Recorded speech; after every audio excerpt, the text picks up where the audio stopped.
বিজেপির অভ্যন্তরে রাজনীতিতে সুকান্ত মজুমদার তিনি নবজাতক।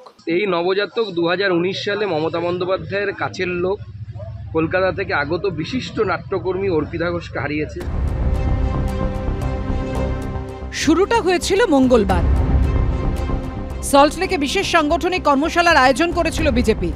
জেলা ও রাজ্য নেতৃত্ব ছাড়াও উপস্থিত ছিল বিজেপির কেন্দ্রীয় নেতৃত্ব। কিন্তু রাজ্য বিজেপির প্রথম সারির নেতাদের মধ্যে একমাত্র উপস্থিত ছিলেন না শুভেন্দু অধিকারী।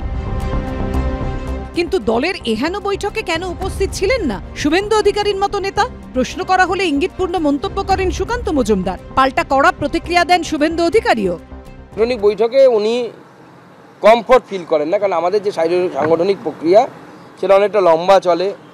ওনার বিভিন্ন প্রোগ্রাম থাকে, উনি ব্যস্ততম নেতা পশ্চিমবঙ্গের অন্যতম। আমি অর্গানাইজেশনের পোর্টফোলিও হোল্ডার নই, তা আমি বিরোধী দলনেতা, আমার কাজ সম্পর্কে সচেতন। আমি আপনার কাছে যার কথা আপনি বললেন, তার যিনি বলেছেন তার ব্যাখ্যা ওনাকেই দিতে হবে, আমি দিতে পারবো। আর এরপরই প্রশ্ন উঠতে শুরু করে, সুকান্ত মজুমদার ও শুভেন্দু অধিকারীর মধ্যে কি চওড়া হচ্ছে ফাটল? এর প্রেক্ষিতে এবার বিজেপির দুই শীর্ষ নেতাকে মার্কশিট দিয়ে বসলেন কুণাল ঘোষ। সেখানে সুকান্ত মজুমদার থেকে শুভেন্দু অধিকারীকে বহুধাপ এগিয়ে রাখলেন তৃণমূলের রাজ্য সাধারণ সম্পাদক। বিজেপিতে যারা আছে তাদের মধ্যে সাংগঠনিকভাবে এবং প্রশাসনিক অভিজ্ঞতায় শুভেন্দু অধিকারী অনেকটাই বাকি নেতাদের থেকে এগিয়ে। বিজেপির রাজনীতিতে সুকান্ত মজুমদার যদি 40-50 পেয়ে থাকেন, তাহলে শুভেন্দু অধিকারী অবশ্যই সেখানে 70-80-তে আছেন বিজেপির রাজনীতিতে। তৃণমূল কংগ্রেসের একজন প্রাক্তন সাংসদ, তিনি সুকান্তবাবু থেকে আপনাকে বেশি নম্বর দিচ্ছেন। না, নমস্কার। সুকান্ত মজুমদার ও শুভেন্দু অধিকারীকে মার্কশিট দিয়ে থেমে থাকেননি কুণাল ঘোষ। কেন নম্বরের এই আকাশ পাতাল ফারাক, তার ব্যাখ্যাও দিয়েছেন তিনি।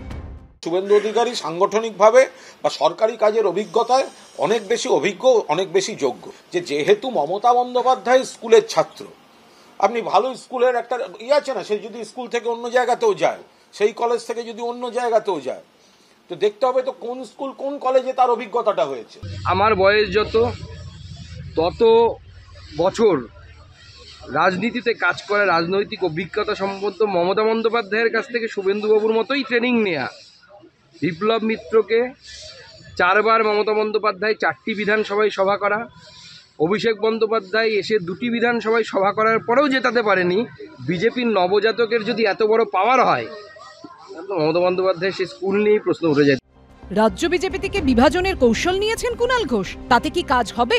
সত্যি কি শুভেন্দু অধিকারী সুকান্ত মজুমদারের মধ্যে মতপার্থক্য রয়েছে?